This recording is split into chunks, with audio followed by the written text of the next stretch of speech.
Good evening. This is the opening night of Session 2 of the New York State Summer Writers Institute.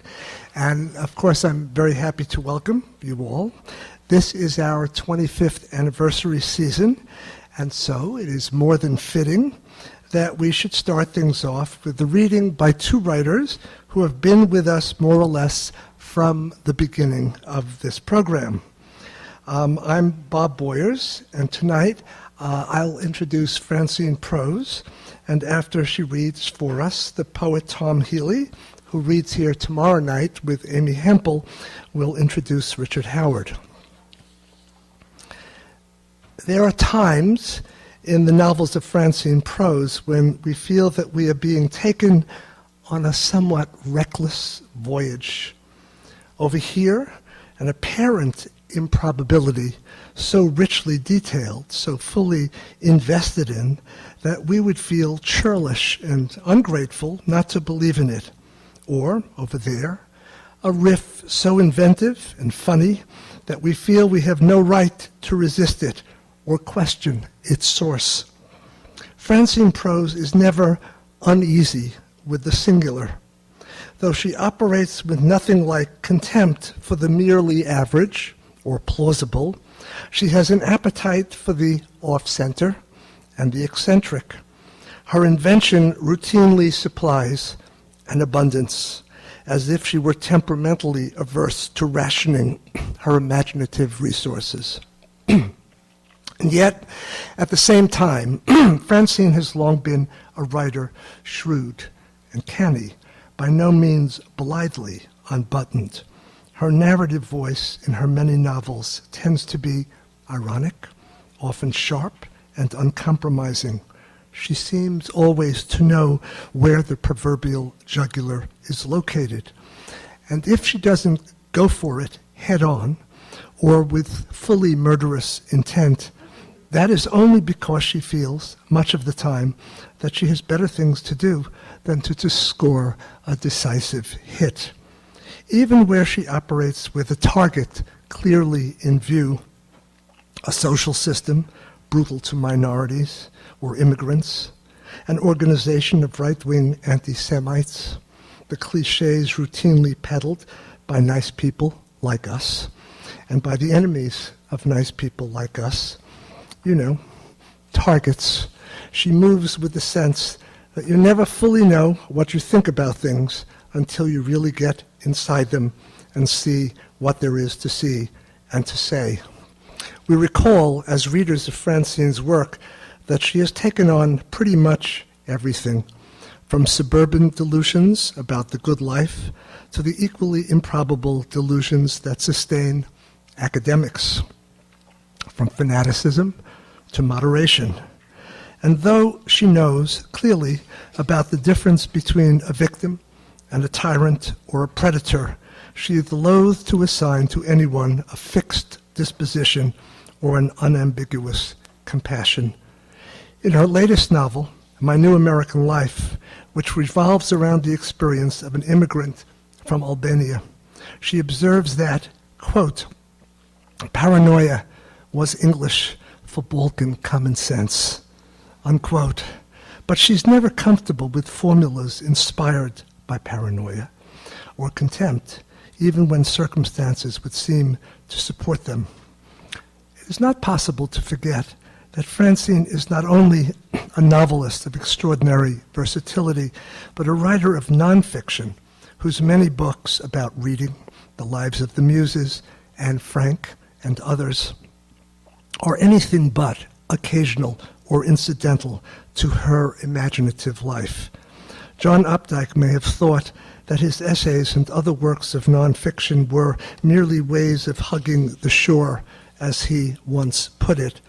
But Francine's work is relentlessly engaging, all of it, and you never have the sense in anything she does that she is doing the work with her proverbial left hand. No time tonight to do even partial justice to Francine's new book, but I will say in conclusion that it features an impressively believable anatomy of the American dream. Impressive especially in coming from a writer who has studied the corruption of the dream and the illusions it has fostered and the brutalities of those who hang on to the dream even when they have more than ample reason to give up on it.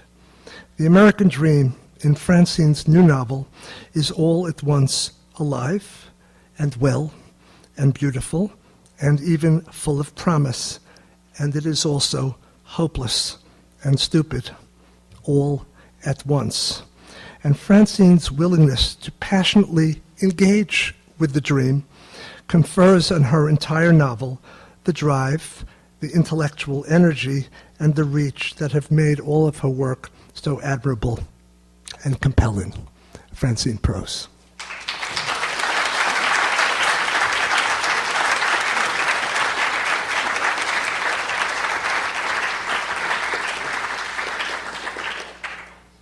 Thank you, Bob. It's such a pleasure to be here. And it's just always amazing, speaking of having been here from the beginning, that Bob can find something new and interesting to say about us.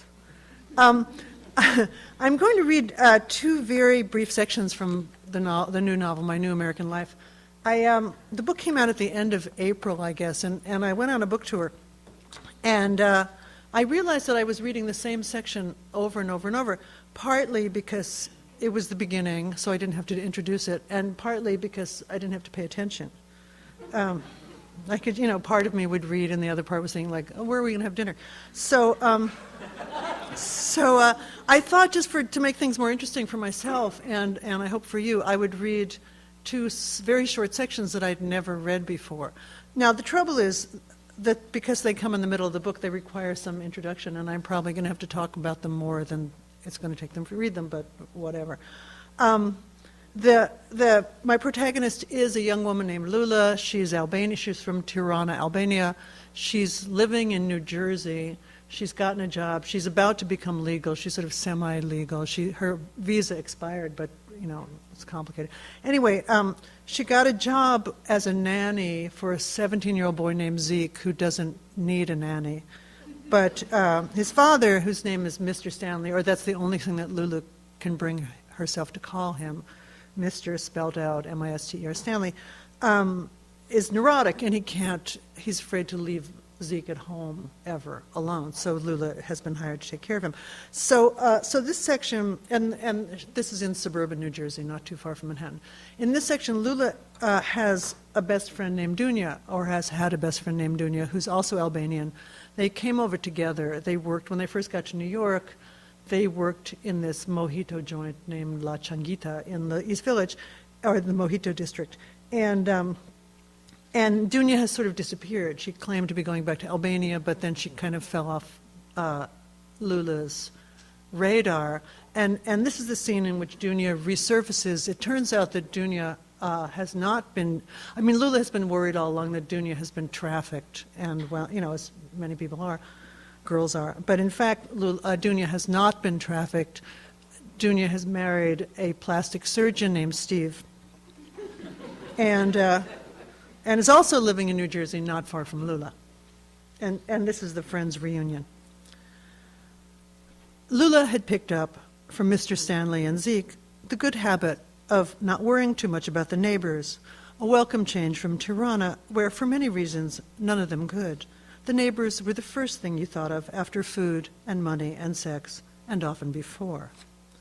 Inhabited entirely by school children and their parents and a few old relics, Mr. Stanley's block came to a sleepy sort of life only on summer weekends when someone held a yard sale. Today it was deserted except for cleaning ladies, delivery guys, and an occasional handyman blowing snow from one lawn to another. No one saw the Range Rover pull up in front of Mr. Stanley's house, and though Dunya moved as if on stage, Lula and the driver were the only audience for Dunya's theatrical scowling at each crumb of snow that menaced her beautiful boots. Where had Dunya gotten such shoes, or the stylish black coat, understated and, Lula could tell, terrifyingly expensive? How had Dunya skipped a step from servant maid to queen, from an illegal alien East Village mojito joint waitress to a rich New Yorker, or at least New Jerseyite? Dunya was always a fast learner. It was Dunya who taught Lula how to navigate the fitting rooms and cosmetic counters. Lula told herself not to be jealous. Lula probably had many things that Dunya didn't have, though right now she couldn't think of one. Watching her friend's halting progress up Mr. Stanley's front walk, Lula felt simultaneously overjoyed to see her and sick with love for Dunya's clothes. Lula's happiness should have been pure. Dunya was healthy and safe. The two friends hugged in the doorway. "You smell great," said Lula. "Specially blended," said Dunya, "from roses that bloom once every 20 years. "You're kidding," said Lula. "Half kidding," Dunya said, "once every decade." They hugged again, and Lula pressed her face into Dunya's cashmere shawl. Only when the danger was past did Lula realize how worried she'd been.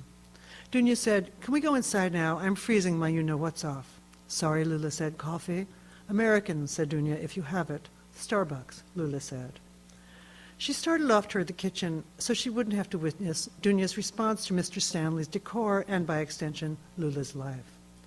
Dunya was an emissary from another world, a messenger bearing a mirror. Meanwhile, Lula noted with relief that Dunya's roses had already overpowered the musty, dead air of houses like this, where everything fun had already happened in the distant past. Why should Lula make excuses for herself? Let Dunya do the talking. Dunya followed Lula into the kitchen, perched on a stool, and leaned both elbows on the counter. Her pale breasts scalloped the empty space inside the V of her dove-colored sweater. "Sweet scene," Dunya said. "Homey." "It's a job," Lula said. Mr. Stanley's house was a step up, many steps up, from the skinny Belarusian girl's walk-up. But the purse that Dunya plunked on the counter was many steps up from Mr. Stanley's. They were friends. They loved each other. Why should a pocketbook matter? "Please don't smoke." Lula's upturned palms cradled the fragile ecosystem around her. Dunya shook her head and put her cigarette away. "I'm used to it. It's American. I told my husband I quit smoking. Steve used to bring home photos of cancerous black lungs." "Tell me about Steve," said Lula. Dunya said, "What's to tell? Steve is nice. Steve is positive. Steve knows what he wants. Steve is rich. Is Steve hot? No, Steve is not hot. If I met him for the first time, I'd think he was gay. That's what I thought when I met him for this first time. Mistake. Steve is not gay. He's American. He wants me to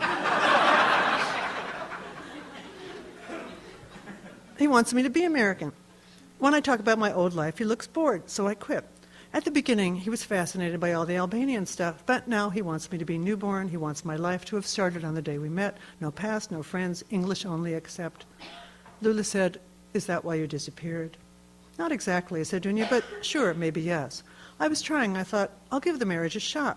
Steve is very controlling. He throws tantrums, but they're easy to avoid. Don't leave the alarm system off or the faucet running. Otherwise, no problem. I get to shop till I drop and return for sex that's always short and always the same. 2, maybe 3 times a week. Of course, his family assumed I was a Russian hooker. A million times his mom and sister and aunts interrogated me about how we met. Obviously, they were thinking online or some ad in the back of a phone book." Lula leaned across the counter and kissed her friend on the cheek. "What was that for?" said Dunya. "I'm glad to see you," said Lula. "So, how did you meet Steve?" "At the airport." Dunya reached for a cigarette, then remembered. "I was having a problem with my ticket home. I should have known. I bought it from a bucket shop behind a realtor in the Bronx. The guy at the ticket counter hated me on sight. Our discussion got hot. I called him an asshole. Big deal, he was an asshole. Also a baby. Big baby asshole airline agent called for backup. I thought, here we go. I'm traveling to Guantanamo on a one-way ticket." Lula said, "My lawyer has a client in Guantanamo." "Sad," Dunya said. "Poor him. Steve was in the business class line. He got out of line and saved me. He had time before his flight. That's the kind of guy Steve is, gets to the airport 3 hours early. He was going to Nassau for some plastic surgery convention. We sat on one of those little round tables with high stools. God must have commanded me to travel in a short skirt instead of a sweatsuit. After 2 whiskeys, Steve asked me if he canceled his trip, would I go home with him right then? The next morning he said he'd take care of everything, and he did. That must have been some night," Lula said. "For Steve it was," said Dunya. End of story. He knows people. I'll be a citizen soon. Married to an American doctor. It's a dream come true. Nice. Lula chafed her palms together, dusting off the obstacles that ordinary people went through to get where Dunya was. She shivered with self-pity. Everyone else had it easy, everybody but her. Everyone got the lucky breaks that whisked them along the road down which Lula was trudging step by difficult step. She told herself, have patience, or at least some pride. She had a work visa, she'd have a green card, she'd become a citizen maybe, and all on her own without having to marry some guy she didn't love. On the other hand, everything could still go wrong. She could be deported back to Tirana, and Dunya would be in her fancy house shopping for fabulous clothes. Nothing's easy, said Dunya. Tonight at dinner, he'll tell me about some brilliant rhinoplasty or challenging butt reduction. But if I say anything at all, he picks up a magazine. Anytime I want some body part tightened or tweaked, he'll do it for free. His business partner gave his wife a permanent smile and a killer cleavage. So why did you call me now? Lula said. I missed you, said Dunya. I'm bored. It can get boring here, Lula said. How good it felt to say it. From time to time, Mr. Stanley and Zeke suggested that Lula must be bored, and Lula always protested, no, not at all. She was finding plenty to do. Anywhere can get boring. Dunya frowned at her pearly lip print on Mr. Stanley's coffee cup. Licking her fingertip, she dabbed at the stand like a mother wiping another woman's kiss from her child's face. So many minutes in a day. At some point, Steve will ask the driver in Spanish what I did today, so it's good my driver can tell Steve about you, and Steve won't get jealous thinking I went to see some boyfriend. It's like living under communism. Okay, I know it's not like communism. The shopping is better, the sex is worse.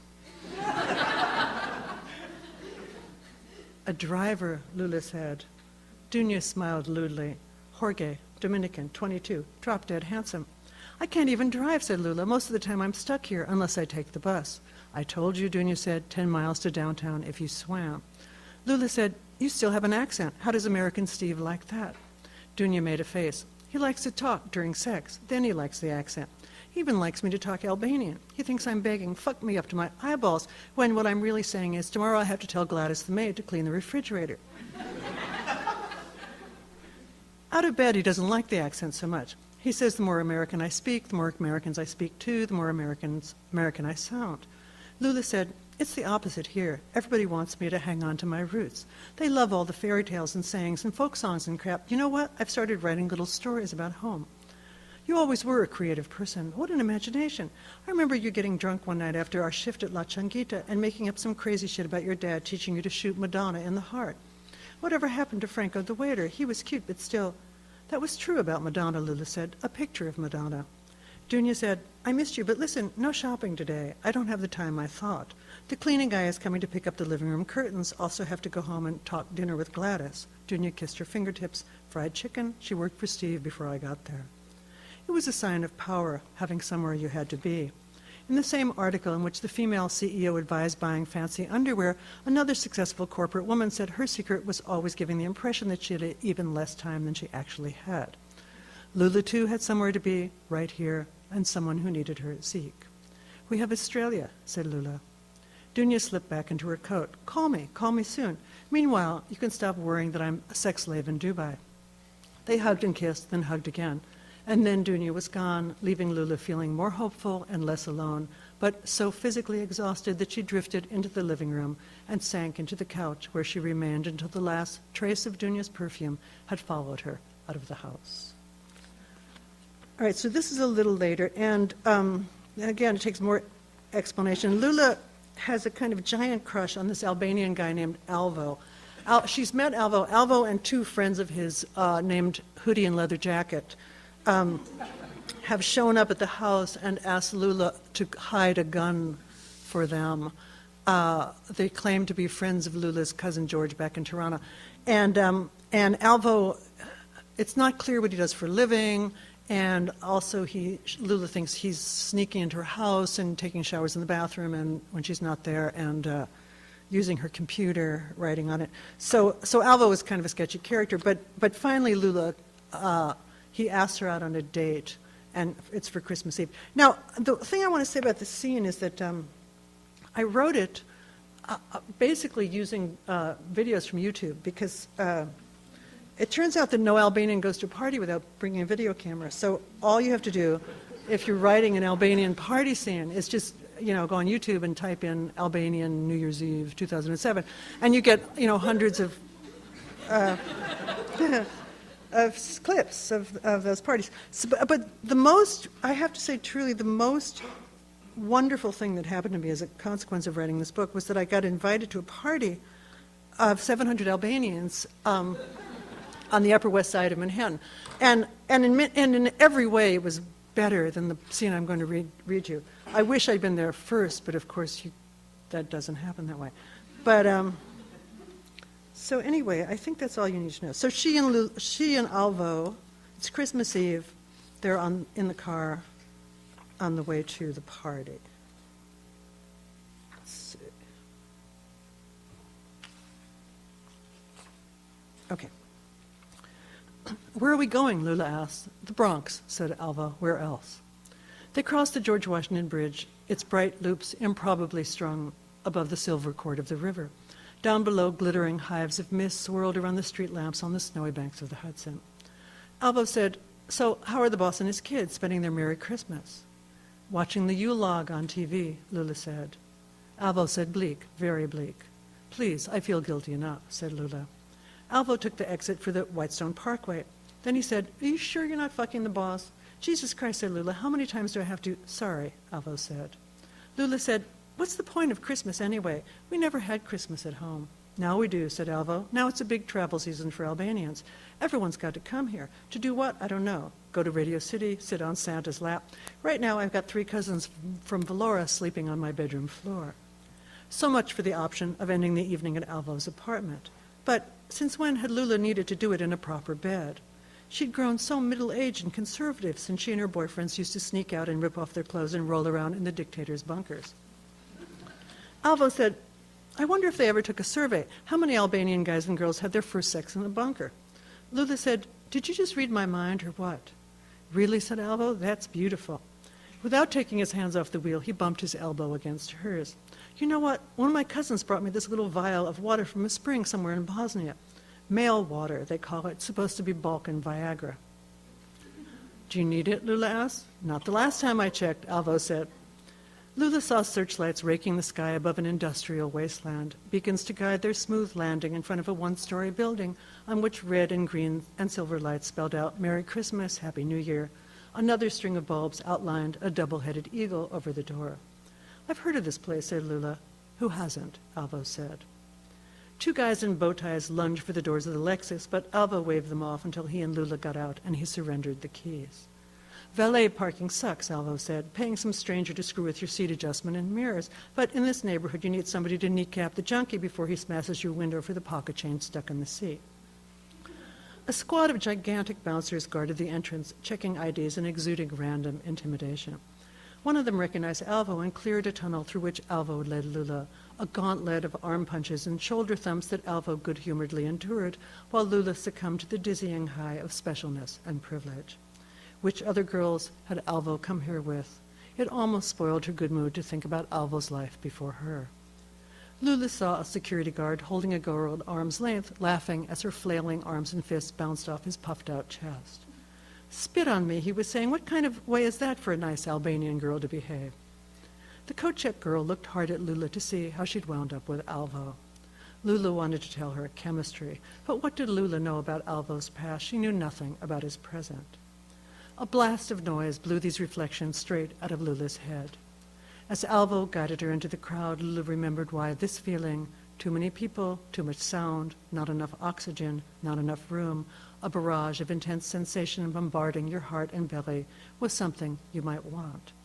Sparks leaped from body to body, each body in a bubble yet paradoxically hyper-aware of every other body nearby. It was a highly diluted but still arousing version of the wordless language 2 bodies speak when they're about to have sex. As they moved away from the door, the space was less tightly packed, and indeed the dance floor had the forlorn air of a wedding before the party gets rocking. An invisible DJ shouted, "Let's slow it down," as if it weren't slow enough already. And a soul singer crooned a ballad. A few couples, newlyweds or newly engaged, danced closely, half entranced and half convincing the world and themselves of their passionate future together. "Let's get a drink," said Alvo, again reading Lula's mind. He found an empty corner and told Lula to wait. He'd forgotten to ask what she wanted. Or maybe it was a guy thing, profoundly caveman and Bronx. You not only ordered for your date, but you told her what she liked. Alvo vanished into the strobe-swept darkness. What if he never came back? How long did Lula have to wait before she called a taxi? There were plenty of single guys here. She could dance, have fun, maybe even find another guy to take her home. But there was no one she wanted to meet. She wanted to be with Alvo. At last, she spotted Alvo bobbing toward her with a shot glass in each hand. "Sorry it took me so long. I ran into this crazy dude who wanted to start a big fight. He claims we installed his air conditioner backward, and it blew dirt and soot and garbage all over his little baby. Now he wants us to reinstall it." "I thought you did commercial construction," Lula said. "We do," he said. "Like I told you, the dude's hallucinating. This one's yours, Gazur." Gazur, Lula took a sip. Rocky, the drink of goodbye and hello, of congratulation and consolation. Lula didn't think of herself as a nationalistic person. Mostly, in her experience, country was like religion, an excuse to hate other people and feel righteous about it. But then there was Rocky. Rocky was Albania. It had that special taste. Even Albanians with no sentimental attachment to their home country brightened and got teary-eyed when the talk turned to Rocky. They got high just hearing the word. "Mother's milk," said Alvo. "Delirium in a glass," Lula said. "Hell yeah. Whoever said money couldn't buy happiness never got into the top-of-the-line Mulberry Rocky." "I like the walnut," Lula said. "That works too," said Alvo. "Expensive." Lula was trying to figure out what else to say about Rocky when a blare of static rattled the loudspeakers and the music turned Albanian. A man sang about a woman he couldn't forget, while behind them the clarinets tried to cheer him up. The volume climbed, while the sinuous thumping of the electronic drum cast a spell on the crowd and dragged the enchanted ones toward the dance floor. "Another drink?" Alvo asked. "I've still got some," but oddly, Lula's glass appeared to have emptied itself. "Sure, why not?" She smiled. "That's my girl." Alvo plunged off toward the bar against the incoming tide of merrymakers. His girl? Had Lula heard right? It meant nothing besides his approval of the pace at which he was drinking. He could have said, "My man." Yet she no longer worried that he wouldn't return. She leaned against a wall that seemed to be keeping time with the drum and watched people approach the dance floor as if it were a pool into which they were either about to dive or venture one big toe. It had been so long since she'd seen Albanian dancing, she'd forgotten how it made you want to join the line even if you were cool and modern and over Albanian dancing. So much individual soul was poured into the simple steps, men and women, young and old, married, single, fat, thin. No one wore the stiff mask of vacancy or anxiety that Lula had so often seen on the faces of Americans inventing their own dances, trying to seem unself-conscious, even as they labored to telegraph a message about confidence, sexuality, and whether they were available or taken. How stressful it was when Americans paired off in Noah's Ark couples, performing rhythmic preludes or aftermaths to sex, or danced in group of girls, never groups of guys, writhing distance from the bodies they were showing off. Albanians just grabbed the last hand in line and let the music take charge. Lula was dancing in place when Alvo returned with more Rocky. As they toasted each other, Alvo smiled so widely that his gold tooth sparkled at her, only at her. Alvo eased in beside her and bumped ever so slightly to the music. When his hip brushed her, she longed to rub against him like a cat. Luckily, they had double Rockies to finish before they had to decide whether to join the dancing, which, as luck would have it, stopped, giving them more time to figure out what to do next. A set of curtains opened, and a guy in a white suit bounded onto a low stage. His first good evening in English and Albanian elicited manic applause. He slipped between languages, playing to both sides, the older people who clung to their native tongue and the kids who'd never learned it.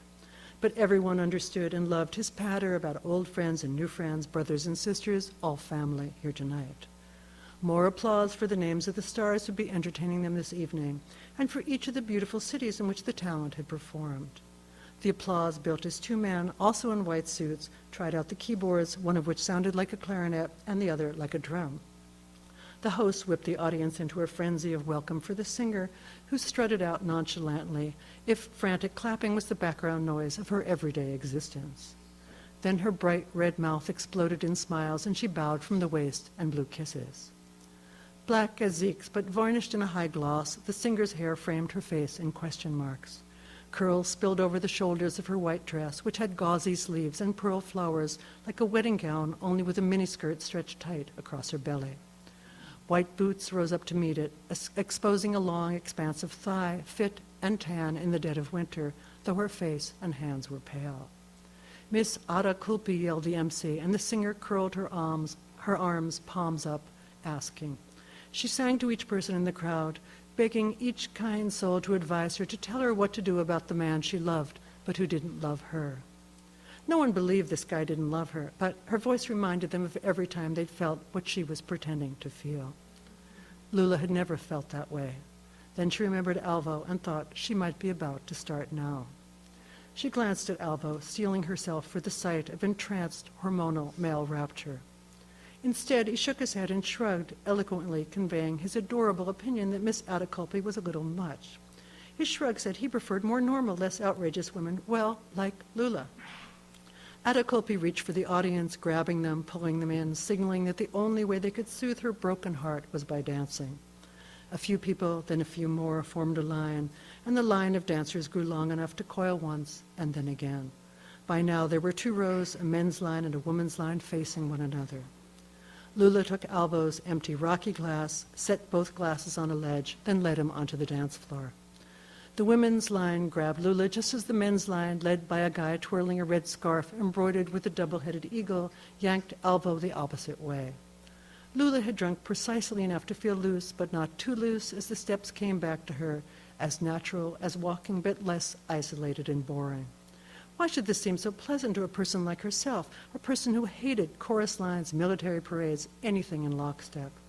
She liked the music, and she liked knowing what to do with her body in response to the drumbeat and hysterical clarinet. A girl with purple eyelids held one hand, a middle-aged woman the other. The woman smiled, but not the girl. Lula trusted them both enough to briefly close her eyes. Alvo was out there somewhere. No need to fear he'd left the club or found a prettier girl to dance with. They were all dancing together, Lula and Alvo among them. As the line spooled and twisted, Lula caught sight of Alvo, taller than most of the men. Alvo could dance, it turned out, confidently but not arrogantly, his back straight, his head held high. How handsome he was, and how glad she was to be here with him. Why should she care about a gun, some moody weirdness, a certain lack of clarity about what he did for a living, and, okay, some low-level stalking? Did Alvo see her? She couldn't tell. She watched his line snake closer until he was opposite her. He saw her. They looked at each other. That was that. Nothing needed to be discussed, not even inside her own head. Lula loved how the voice of sex drowned out all the other voices, the nagging of reason and common sense, shyness and hesitation. Desire and inevitability were the only voices left, and their interesting questions were the only questions. How and when and where, would it be easy or awkward? Alvo and Lula danced past one another and looked back, not caring who was watching. Alvo's line turned a corner so that his back was to Lula, who peered around the dancers between them. There was nothing to do but keep dancing. At last, the music ended. The singer said, "Fala Manderet, thank you, thank you, thank you," and a storm of blown kisses rained down on the dancers, who regretfully dropped each other's hands so they could applaud. Alvo found Lula and put his arm around her shoulders and steered her toward the exit. He produced a bill and a claim check and gave them to the coat girl, who sensed that this was not the moment for another competitive whole-body appraisal of Lula. They headed out into the cold night, which warmed up when Alvo grabbed Lula and kissed her right in front of the door. The bouncers whistled and cheered. Alvo handed out over the parking ticket, then drew Lula into the shadows and kissed her with such force that it took several horn blasts from the valet to detach them long enough to get into the SUV. Before leaning over to kiss her again, Alvo considerately pushed the buttons that heated the seats, and the warmth beneath Lula flowed into the warmth inside her. It must have started snowing because Lula was dimly aware of the sigh of windshield wipers. "Merry White Christmas," Alvo said. "Merry White Christmas to you," said Lula. Thank you.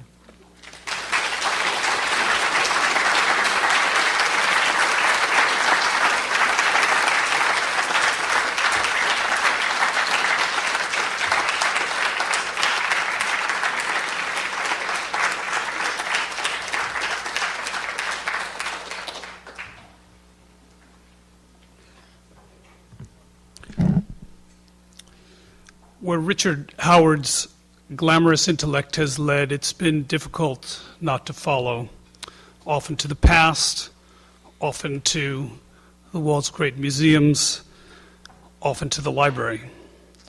Tonight, Richard is going to take us to Cleveland.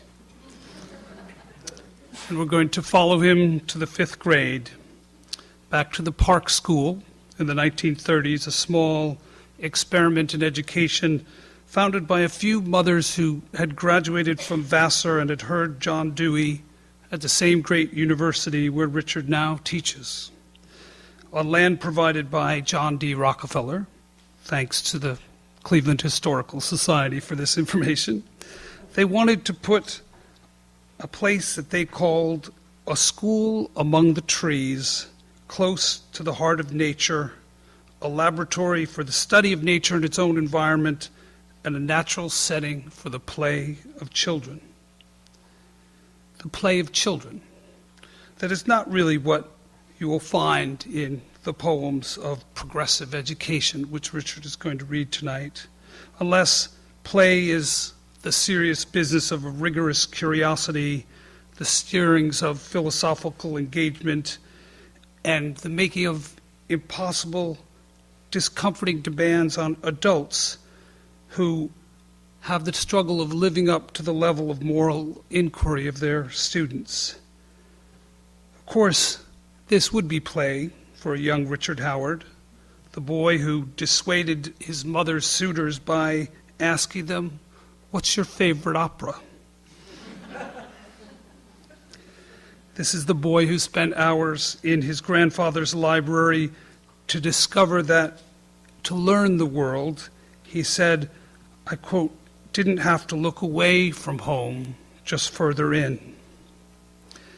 Susan Sontag asked Richard once, and was poetry always at the beginning of it? No, Richard said, only reading was at the beginning of it, and it still is at the end of it. Here, we have the letters of progressive education. They are readings for the teacher, Miss Husband, the headmistress, Mrs. Masters. They're a record of what Richard called in his great poem at 65, that garrulous presence sometimes called the self, sometimes denying it exists at all, despite its carping monologue, the same self as when we stole the pears, spied on mother in the bath, ran away from home. Here, that garrulous presence is in the voice of the collective of 12 students from the 5th grade. When you speak in the voice of someone else, Richard once wrote, the speaker thus registered reveals something without realizing that he is revealing it. There is something unacknowledged in the speech and the discourse that escapes the speaker unaware. And it was that, the drama of the speaker revealing more than was known or expected, that appealed to me as a young boy.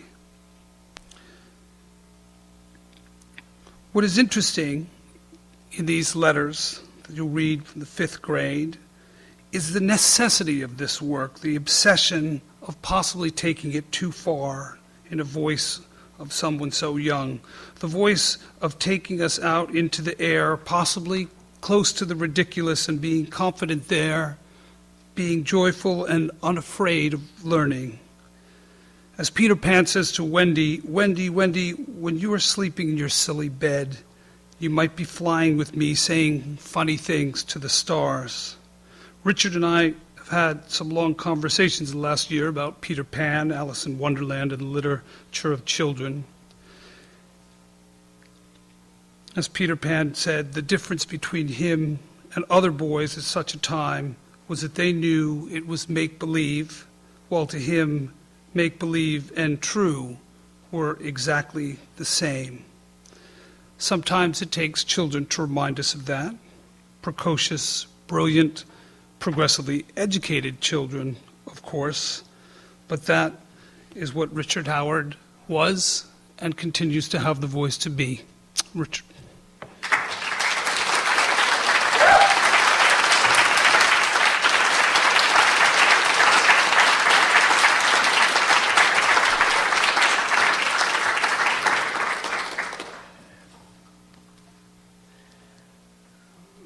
most of that is right. However, I have moved the thing up so that it takes place around the year 2000. The actual park school no longer exists, but it does for me, and it takes place now where it did then. I want to read you the first poem I wrote about all of this many years ago, not knowing that it was going to lead me into a terrible trap where I couldn't stop writing these poems. And then I won't have to account for my sources again. The class at Park School in the 5th grade is talking about our spring trip.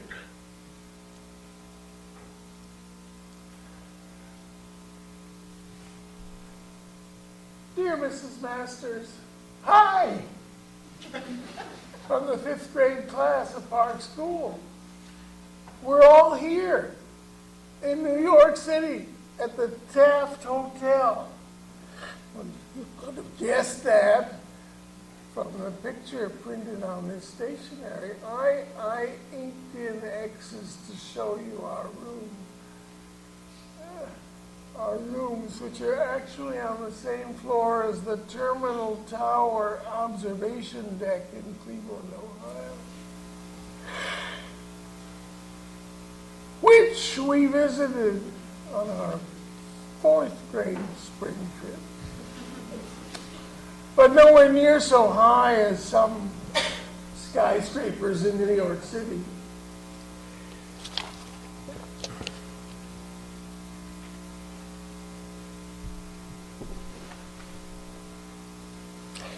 We've been up to the top of the Empire State and the Chrysler Building. They're really tall. But there's another reason for writing besides wanting to say hi. We're having a problem, and Miss Husband thought you ought to help us with once we got back to school. Yesterday we went to the Dinosaur Hall of the Natural History Museum for our class project. As you know, the 5th grade is constructing this life-size Diplodocus out of chicken wire and some stuff Miss Husband calls papier-mâché.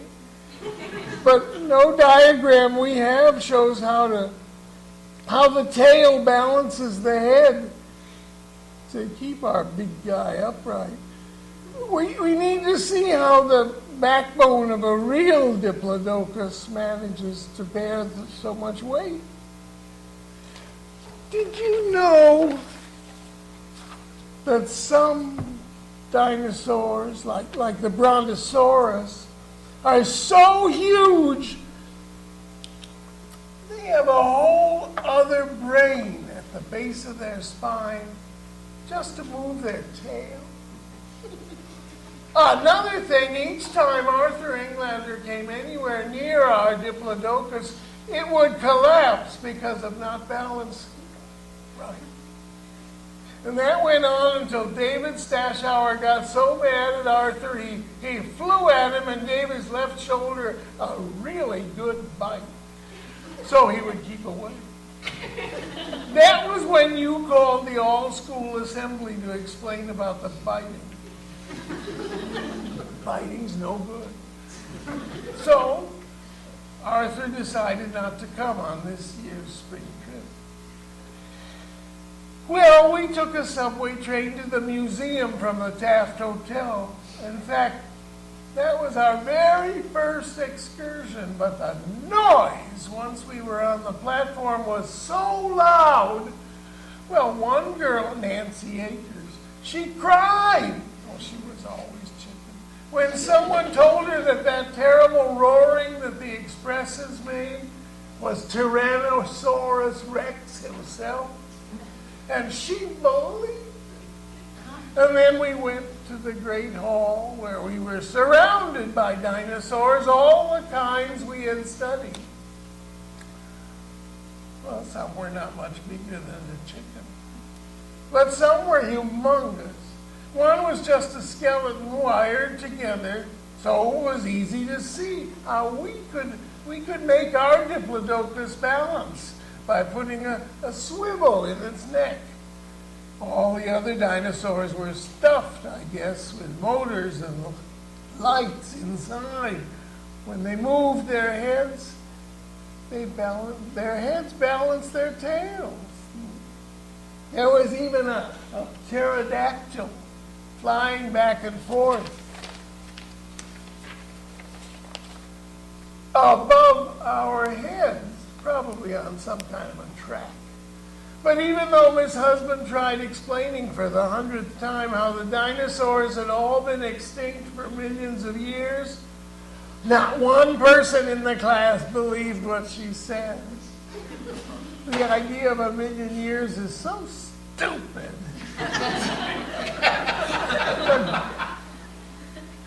Typical grown-up reason. You know, the Klein twins, the biggest brains in the whole 5th grade, a lot bigger probably than both brains combined in that brontosaurus. Well, they had a question for Miss Husband. What if the dinosaurs being extinct so long was just a smokescreen for their being somewhere else? A long ways away, and Lucy Wensley made an awful pun about stinky and extinct. Actually, Mrs. Masters, we've already figured it out about death. The dinosaurs may be extinct, but they're not dead. It's a different thing, you think?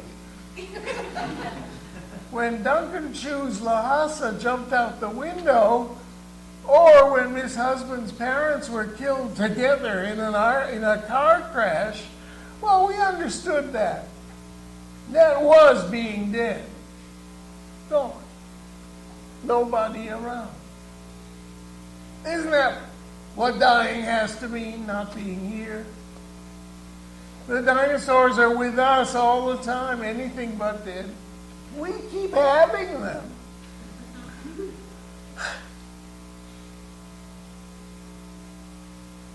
Later, at the Dinosaurus, that's the museum restaurant. The museum restaurant, there was chicken breast for lunch, stamped out in the shape of a triceratops. It's funny how everything has to taste like chicken, whether it's rabbit or rattlesnake. It's always just like chicken.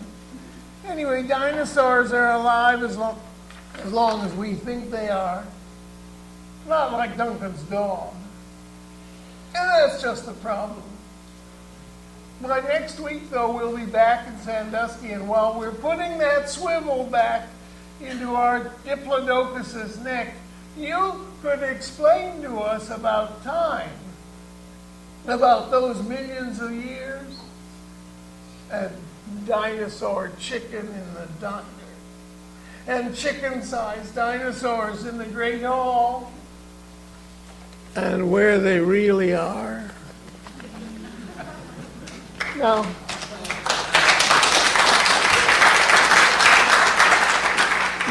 we move on because we don't have, there are 12 of these things, and you're not going to hear them all. But we move on in the sequence a little bit. And now, dear Mrs. Masters, the 5th grade class of Park School herewith submits our research project for the year 2000. In choosing our theme, we have attempted to follow guidelines Miss Husband provided, noting first of all our project's special date, which appears to be widely regarded as a sort of turning point in history. Secondly, the official school mandate that every project has to have some bearing on life as it is actually lived on Earth. this seems to include whatever our class or any other could hypothesize. We did notice, though, that all the previous fifth grade class research projects we consulted dealt exclusively with past achievements. So therefore, on account of this year being a millennium, our fifth grade class voted unanimously to concentrate on what the future might have in store for us. How the millennium's prospects and promises may relate to us. What inspired us most, as you're about to learn, was a field trip that our class made recently to the reptile house of the Cleveland Zoo. But before we tell what we learned there about life lived on Earth, you should know, you probably do already, it's a required course that our fifth grade class has also taken this year, what the office calls the hygiene concentration. Most of us prefer calling it something different. Where we learned about sexual intercourse between men and women. Some class members claim they knew already. But according to Miss Husband, most people know different things about SI. Yet what promotes fulfillment in sexual life, these are her actual words, is that everybody should know the same things. Well, for us, this has been what Miss Husband calls a challenging term. Because the whole class finds it hard to believe that grown-up people voluntarily subject themselves to such stupid behavior, which Miss Husband says they must in order to produce children and expect to gain some form of pleasure by taking part in it. Well, some girls in our class, Lois Hexter and Lucy Wensley, for instance, claim that the film we were shown and the clinical vocabulary Miss Husband employed to describe what invariably goes on during SI made the whole thing seem disagreeable, to say the least, and sometimes really disgusting. All three Davids, David Stashauer, David McConaughey, and David Halprin, refused to believe that their parents, just to have us, did what we all saw in that film. The Davids are sure that they'd have heard their parents complain about that. Dear Mrs. Masters, perhaps now you can understand how, after the disturbing revelations of hygiene, our class responded not only with real enthusiasm, but also with something like hope to what amounts to an alternative view of a future free from the horrors of sexual intercourse. We were granted this radical vision on our field trip, as we were starting to say, to the reptile house of the Cleveland Zoo. They have an unusual collection of Komodo dragons there, the biggest lizards on Earth, 10 feet tall, dinosaurs really, solitary creatures which come together only for mating, which their keepers report is so awful to see that they now confine each dragon in a separate cage. Now here's what happens, according to eyewitness accounts. First, the male vomits to prepare himself, and then he flicks his long blue tongue at the female to judge her receptivity.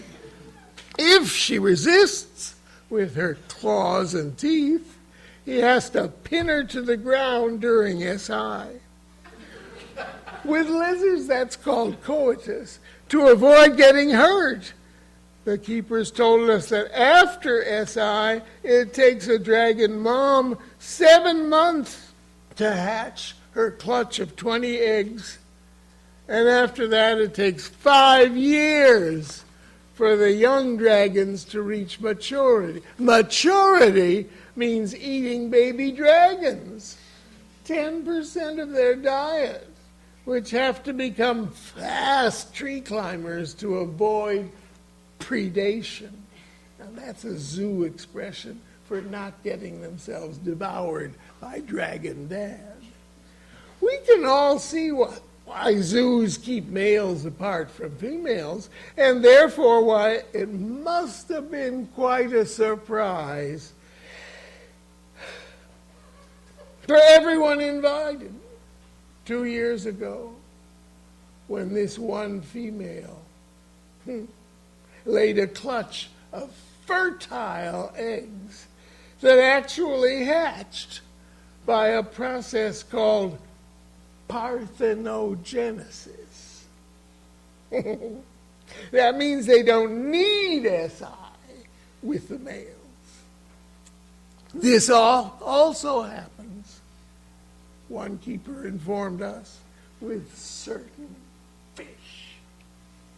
Well, what we'd like to know is, could science obtain similar results in humans? If female dragons can avoid the discomforts and damages of SI by sheer willpower, and that's what it looks like, can't something of the kind be achieved for us? Mrs. Masters, this is what our class project would like to propose as its conclusion, with the assistance of medical science, a vision of human life without SI. A new and improved version we conceived after contemplating the probable course of our own grown-up lives in the years to come. Now, these Komodo dragons, as we can tell from the hatchlings' evolved stratagem of climbing trees to escape their own parents' appetites, are a high enough form of life, higher than certain fish, to provide modern science a model for an ameliorated human existence. Dear Mrs. Masters, with the exception of Anne Wiebe, who is Catholic and therefore insists, quite erroneously as it now turns out, that there can be only a single incidence of parthenogenesis in life as it is lived on Earth, the whole 5th grade class of Park School is proud to present this project for the future well-being of human life. Perhaps one of us in this very class will be able to relieve humanity of the burden of sexual intercourse. We strongly hope so. Signed, yours faithfully, Judy Abrams, Nancy Akers, Duncan Chu, Arthur Englander, David Halprin, Jane McCullough, Lois Hexter, Lucy Wensley, David McConaughey, David Stashauer, Gene Sturgis, Kenneth and John Klein, and Michael Hopkinson.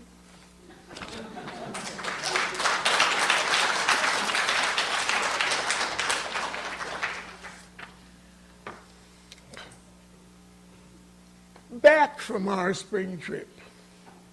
Oh, dear Mrs. Masters, hi, all over again. From the 5th grade class of Park School. We're home now from New York City, where we found out how to balance the neck with the tail of our model Diplodocus from the head curator of the Natural History Museum. We can do it with a swivel, just the way they do. He showed us. And now we don't have to worry anymore about Arthur Englander making our dinosaur collapse whenever he comes near it. You remember about David Stashower biting Arthur so he would keep away? And you called a middle school assembly to tell everyone biting's no good? Only now Arthur's done something worse than ever. And our whole class has voted to report what happened. You see, there was this big male peacock. They look great this time of year, the way their necks glisten is even better than when they spread those tail feather eyes. Last weekend we saw a whole flock of those birds strutting and posing in the Central Park Zoo. Well, anyway, this bird managed to get inside our school parking lot, just wandered in through the open gate, I guess. And the attendant was feeding him bread out of his own lunchbox, which was easy to do because the peacock had conveniently perched on the hood of a purple Pierce Arrow. It was actually standing right on that chromium archer. Mrs. Masters, did you know that someone here in Sandusky raises peacocks? His name is Felice Finnegan, and he's been doing it for years. He sells them to parks and zoos, and sometimes he gives them to friends. A woman who lives near Park School has 6 or 7 of his birds, but none of them ever managed to escape until this one did. Although he seemed quite tame and willing to stay on that car hood, eating bread out of the hand of anyone who would feed him. After what happened, someone called that Felice Finnegan, who came right over to the parking lot. He told us this bird was 10 years old, which is the same age as us, but didn't know better. Know better than what?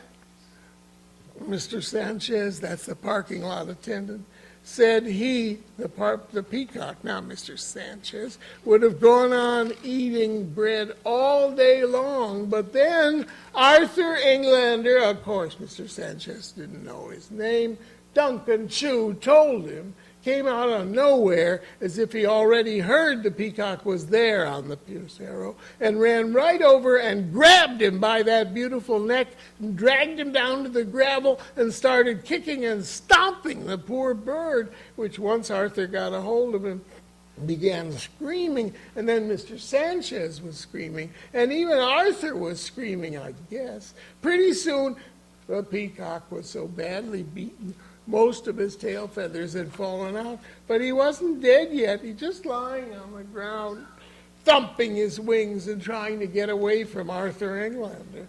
And that was when Felice Finnegan came, and he started screaming too, but screaming at Arthur, "What are you doing? Are you nuts?" And Arthur screamed back, "Can't you see? Let me finish. This has to be done right. I'm killing a vampire." And then Felice Finnegan did something which made the peacock stop screaming and struggling. I think it died then. But by the time Felice Finnegan had called the police, they came right away. They're always around here somewhere. Arthur was nowhere to be found. However, Duncan Chu was able to give them Arthur's address. He lives with some relative who looks after him, sort of. Duncan Chu isn't a snitch, but he does know all our names and addresses, the way he knows Chinese and math. It's the way his mind works. He lists and tables, they're just in there. Mrs. Masters, our whole 5th grade class unanimously voted to report what happened, because we all think Arthur Englander should be punished, maybe expelled from Park School. We all know for a fact he doesn't even believe in vampires. No one in our class does. Not enough to kill a tame 10-year-old peacock for being one.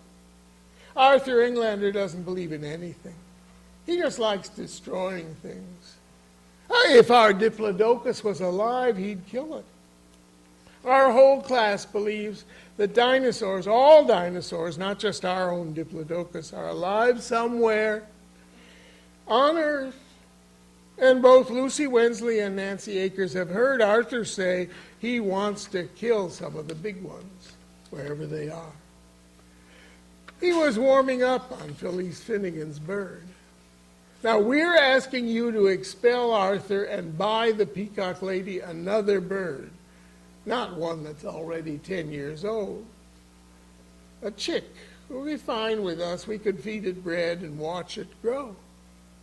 No one in our class, I told you, believes a peacock could be a vampire or even really believes in vampires. So, please, Mrs. Masters, expel Arthur from school or at least put him in some other class.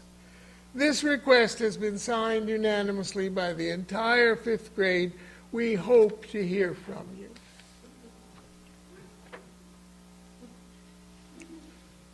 Not all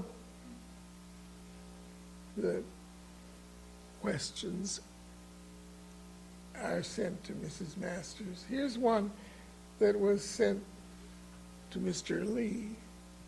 It's called Debatable Questions. Dear Mr. Lee, it's true you told us when the school year began to call you Dinny, and we do in class. But now's the first time we've sent you an actual letter. And with the school year practically over, we feel peculiar about calling you Dinny instead of Mr. Lee in our salutation, which Miss Husband tells us is how a formal letter should begin, complemented at the other end by a valediction. We'll deal with that part when we get there. Actually, only half our class, just the boys, are writing this letter. In a course like social studies, the girls seem to find it easier to ask Dinny questions, easier than asking Mr. Lee. Have you noticed that? Boys prefer asking questions with no girls present at all. The kind of questions boys want answered in your social studies class would be asked a lot more effortlessly once it was understood that they would be raised exclusively in what might be called the company of men. For example, how much is owed to society? How much to self-respect? And how much to what our mothers, not our fathers, have taught us about flushed or unflushed urinals? Huh? How social an activity is flushing? Arthur Englander claimed, he would, of course, that leaving his pee in urinals is a demonstration of selfhood, a kind of creative presence. Those are not his words. He has a point of view, except that viewing it would be the least of our problems. Arthur probably feels that if you flush yourself away, you might not exist. In museums, in railway stations, and in movie theaters nowadays, it's all automatic. You just step back and boom, or maybe whoosh. After which, who could begin to recognize the contempt some men have for themselves than for all of us? It's not as if there was a choice, pulling one lever or another, like voting. It's all or nothing now. There's just nothing. Because our manners are made for us by machines. They're not really manners anymore. Manners must be man-made. Flushing, the word itself is a clue. After all, we can flush with our faces as well as with our toilets. Some people don't flush at all, like dogs, and others can't seem to stop. They're not flushing, they're flush. And by the way, Duncan Chu says there's a suburb of New York City called Flushing Meadows. Just think, a whole field doing nothing but flushing, and people actually live there. You know, Mr. Lee, now that we've written you most of our letter on Hamlet's problem, to flush or not to flush. Just kidding. It seems a lot less weird to talk about it than we first thought. Could the girls in our class have something to contribute? Maybe next week we could all learn together, though some boys believe that a standing posture has to have everything to do with attitude, especially on boyding occasions. Looking forward, therefore, to next week's classes. Signed, yours faithfully, Kenneth and Jonathan Klein, David McConaughey, Michael Hopkinson, Duncan Chu, David Stashauer. Oh, please note, Arthur Englander would not sign this letter, but refused to let us delete his name occurring therein. Apologies.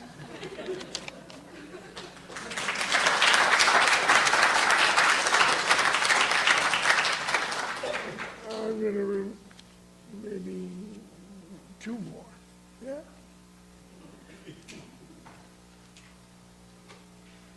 A proposed curriculum change. Dear Mrs. Masters, it's happened again, and the whole fifth grade class is upset, which is why we're writing again. You told us to tell you when anything related to school upsets the class. So now we're telling. You see, just last week, thanks to Mr. Lee's connections, that's what he calls the friends who do him favors, our fifth grade science class, all 12, until the Klein twins got mumps, together, of course, and had to stay home.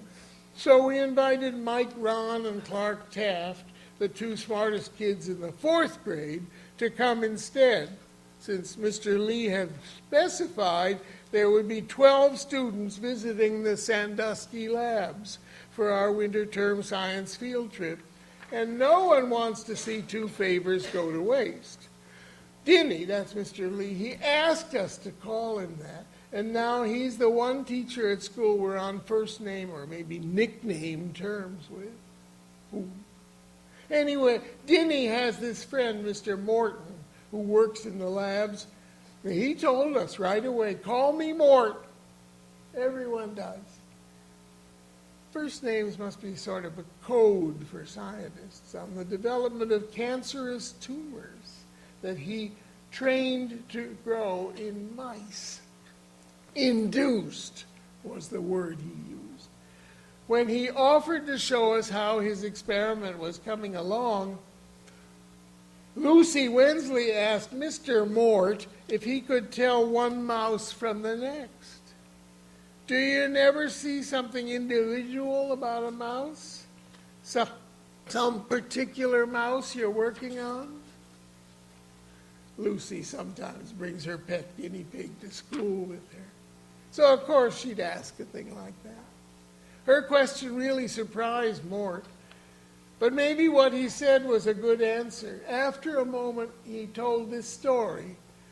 Last week, he had to kill a mouse with a newborn litter, and to save her young, gave them to another mouse to bring them up with her own. And when that experiment worked, he gave that foster mother mouse another litter of newborn young to see what she would do. At first, all went nicely. The new babies were fat and already growing fur, though still blind. And then one night, she ate them all. Not just Lucy, but our whole class, including the two fourth graders, listened without saying anything. Nobody moved. Mort opened the lab door saying, "Boys and girls, please come with me," and the spell was broken. But Mrs. Masters, no one has forgotten Mort's story. Over and over in Dinny's classes, we've learned this lesson. In the animal world, and aren't we all animals too? Mothers and fathers go after their young, all shapes and sizes. Pigs in model farms, Komodo dragons, and now even mice. Maybe our own parents will eat us eventually. They may have eaten us already, and the rest of our life is just the process of their digestion. That's not our life. It's our education. But it seems so one-sided. Maybe in 6th grade things will work the other way around, so that sons murder their fathers, babies eat grown-ups, and Snow White poisons her wicked stepmother. So far, that's the best reason to leave the 5th grade behind us. Still, we don't see why science, well, at least Denny Lee's version of it, has to be so animalistic. That may be how life is, but we'd like to put in 2 words for other things we could learn at Park School. Duncan Chu says that the right phrase for what we mean is human interest. What we want to study at Park School is how people have managed to avoid behaving like animals instead of becoming them. Is science only a history of death? Maybe we'll find out in 6th grade that no fate is worse than death after all, and that life is going to be ours, our fate. Dear Mrs. Masters, if these suggestions make sense to you, please let us and Denny Lee know about what courses we'll be taking next year along the lines we've designated here, and the kind of books we should be reading over the summer. Signed respectfully, the 5th grade class. Judy Abrams, Nancy Akers, Jean Sturgis, David Halpern, David Stashauer, Jane McCullough, Arthur Englander, Ann Wiebe, Lois Hexter, Jeunesse Ames, David McConaughey, Duncan Chu, and today's guests, Mike Ron and Clark Taft, visiting from the 4th grade class. And I think maybe the last poem, yes, that I'll read today. There are others. E pluribus unum. Dear Miss Husband, here is our class poem, composed in your honor, and we hope somehow reflecting your image as a bright particular star in the pedagogical constellation of our dear Park School.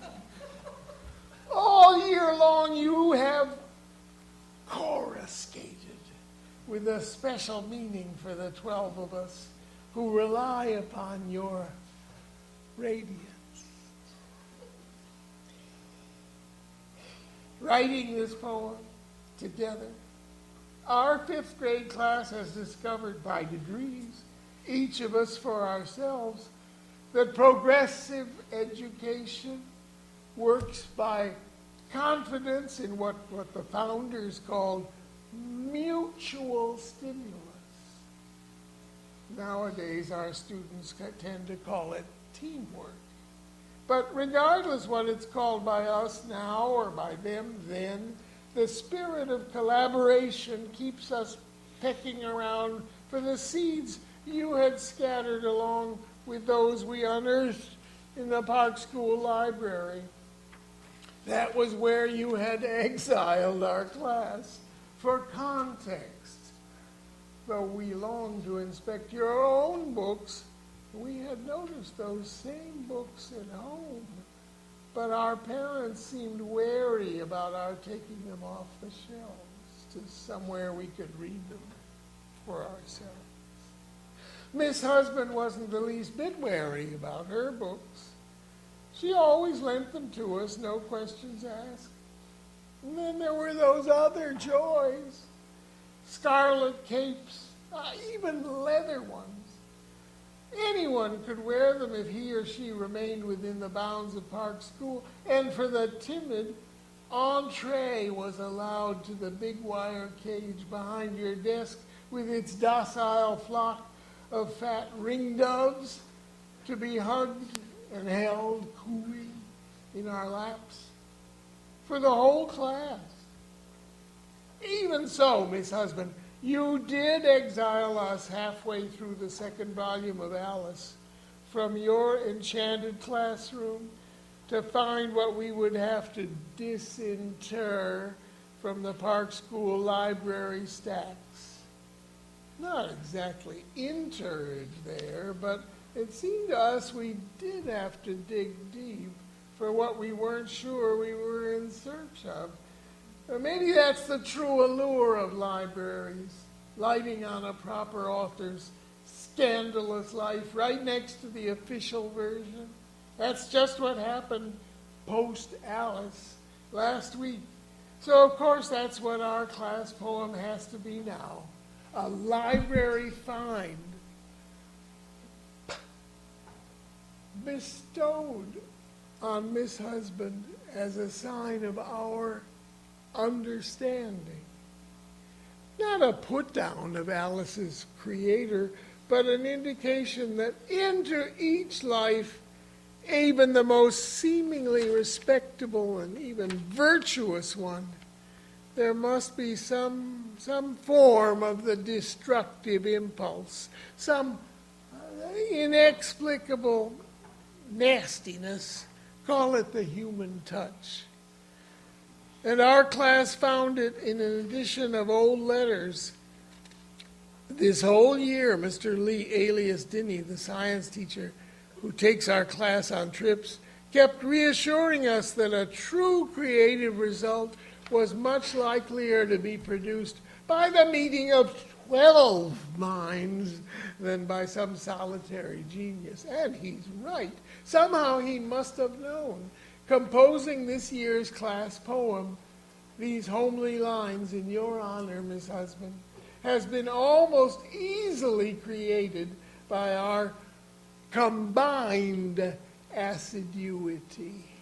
Even if the 12 of us produce verses so blank they need to be nursed or even doctored by some outsider's welcome endowment of individual inspiration, if such things exist, as we now believe our rest period readings have proved that nothing could be more inspired, more individual than listening together to Alice in Wonderland and then to Alice Through the Looking Glass, both of which Miss Husband has duly read. Most of our class had never read either book. Only 3 of us, all girls, had had lections. Lections, that sounds like a contagious disease, like shingles or measles. But Miss Husband says it means scriptures recited. She claims that family readings of Alice have become tantamount to bygone biblical sessions and declares herself appalled that most of us were ignorant of Alice and her new friends. Enemies seems like a more accurate term. Once that girl got herself down the rabbit hole, got herself underground, to use Mr. Carroll's more ghoulish title for where she got to, Alice's Adventures Underground. Hardly our notion of Wonderland.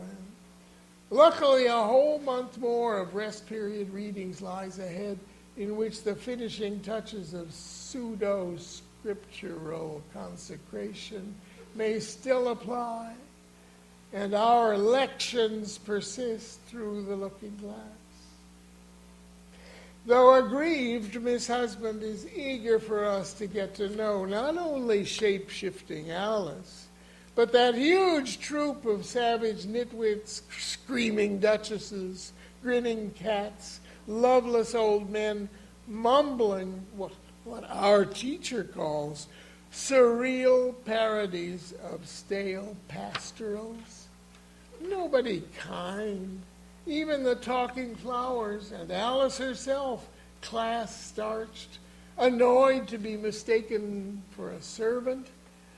But even before we were halfway through Wonderland, there was lots to look up in the library stacks in pursuit of our research assignment, particularly when it concerned Charles Dodgson and Lewis Carroll, who appear quite importunate, at least the former figure about the latter one, about not being the identical person, regardless of the all-too-apparent facts.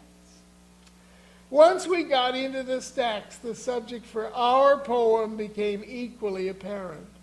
all about our affections for the great writer and our distaste for the person who just happened to be that writer, the truth we thereby unearthed, or its effect on our characters, on our lives as readers.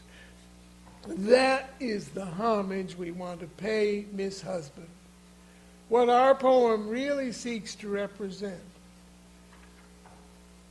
The library stacks, as soon as Lewis Carroll was named, sent us to Charles Dodgson and to the letters which in actual life proved there and then, as opposed to his fiction, in which friendly puppies frequently appear on Wonderland's friendly lawns, that Dodgson did not like dogs, and that when one attacked him on a visit to Dean Little, whose daughter Alice had inspired Alice, Charles Dodgson refused ever to go there again unless the dog was destroyed, sending the dean an exact diagram of canine tooth marks, or perhaps even an incontrovertible photograph of his torn tweed trouser leg. And yet Dodgson was said to have been charming with and charmed by small animals, even to have treated them as somewhat superior to human beings, whom they, in whimsy, either replaced or represented.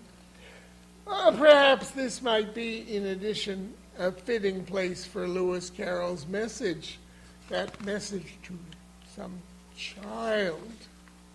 He said that he forgot what the story of Alice was about, but I think it was about malice. Remember, dear Miss Husband, it was from you that we learned that the man Carroll created a calendar of saints starring a white knight and a dormouse, as well as a mock turtle, and many worthy sinners, and that the man Dodgson, for all his rules of symbolic logic, was not much more than a vengeful killer. And that these two characters were one and the same person, for which knowledge our uneasy thanks and our affectionate pupillage. Unanimously signed by the entire fifth grade in honor of our beloved teacher, Alberta Husband, Lucy Wensley, Duncan Chu, Nancy Akers, Arthur Englander, Janess Ames, David Halperin, Ann Weeby, David Stashauer, Jane McCullough, David McConaughey, Gene Sturgis, Kenneth Klein, the authors.